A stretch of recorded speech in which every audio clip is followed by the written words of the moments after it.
លោកអ្នកប្រហែលជាគិតថាត្រីសាម៉ុនជាត្រីរស់នៅទឹកប្រៃមែនទេតាមពិតនោះគឺមិនដូចអ្នកគិតទាំងអស់នោះទេ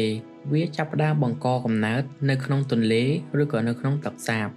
នៅកម្ពុជាយើងមនុស្សមានការពេញនិយមក្នុងការបរិភោគត្រីសាម៉ុនជាខ្លាំងតើអ្នកទាំងអស់គ្នាមានដឹងដែរឬទេការវិវត្តនិងការចាប់កំណើតការបន្តពូជរបស់ត្រីសាម៉ុនមានវដ្តជីវិតដូចម្តេច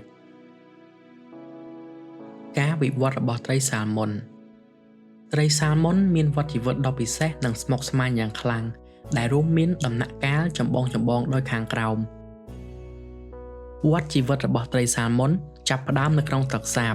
ពេលដែលត្រីញីមានស៊ុតបង្កកំណើតនៅក្នុងពោះវាបានរៀបចំកសាងសម្បុករបស់វានៅក្នុងបាតទន្លេដើម្បីដាក់ពងនៅក្នុងរដូវរងាពងត្រីទាំងអស់ត្រូវបានអភិវឌ្ឍខ្លួននៅក្នុងសម្បុកដើម្បីត្រៀមញាស់នៅរដូវផ្ការីកនៅរដូវផ្ការីកពងទាំងនេះចាប់ផ្ដើមនឹងហែលលេងពាសពេញផ្ទៃទឹកដែលគេហៅថាកូនត្រីអាឡាវិនជាកូនត្រីសាម៉ុនតូចដែលមានថង់អាហារក្នុងពោះរបស់វា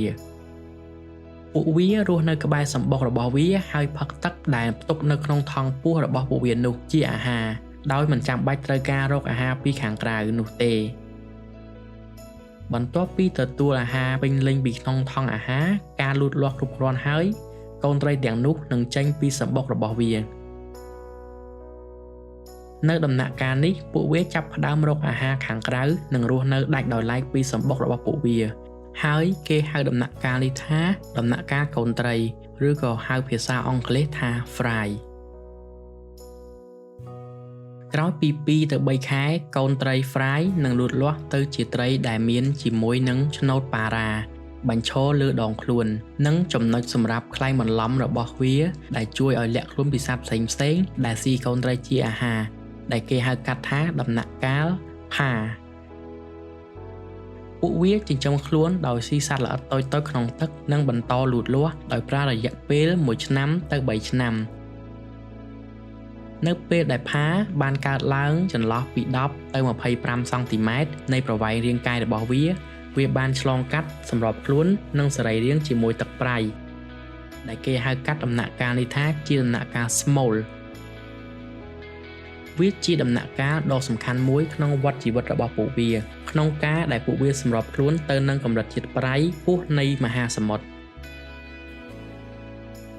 ហើយពួកវាបានផ្លាស់ប្ដូររូបរាងរបស់ពួកវាក្លាយជាពណ៌ប្រាក់ចាប់ផ្ដើមផ្លាស់ប្ដូរប្រព័ន្ធខាងក្នុងរាងកាយនិងប្រព័ន្ធភាពស៊ាំដើម្បីអាចរស់នៅក្នុងទឹកប្រៃបានហើយពួកវាក៏ត្រៀមខ្លួននៅក្នុងការអណ្ដែតចេញពីទន្លេទៅសមុទ្រ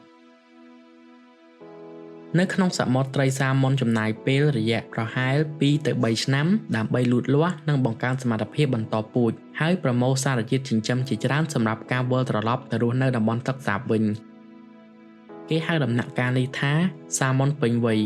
ឬ adult salmon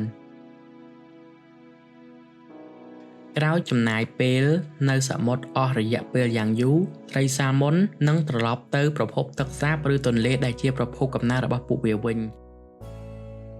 ក្រោយចំណាយរយៈពេលយ៉ាងយូរនិងវែងឆ្ងាយដើម្បីហែលទៅសមុទ្រប្រហែល 1500 ទៅ 3000 គីឡូម៉ែត្រដើម្បីទៅដល់តំបន់ទឹកសាបឬក៏ទន្លេវិញដំណាក់កាលនេះជាដំណាក់កាលបន្តពូជឬ spawning បន្ទាប់ពីការមកដល់របស់ត្រីសាម៉ុននៅក្នុងទឹកសាបនេះពួកវានឹងធ្វើការបន្តពូជនិងបង្កើតកូនហើយក៏អស់អាយុជីវិតតែម្ដងគួរបញ្ជាក់ផងដែរថាត្រីសាម៉ុនឈ្មោលគឺស្លាប់ក្រោយពេលបន្តពូជរួចរីឯត្រីសាម៉ុនញីវិញគឺស្លាប់ក្រោយពេលធ្វើសម្បុកនិងដាក់ពងរួចមូលហេតុគឺដោយសារតែការបន្តពូជបានធ្វើឲ្យពួកវាបាត់បង់ថាមពលយ៉ាងខ្លាំងហើយរាងកាយពួកវាខ្សោយជាហេតុដល់ផលវិបាកដល់វាក្នុងការទ្រទ្រង់ឲ្យមានជីវិតបន្ត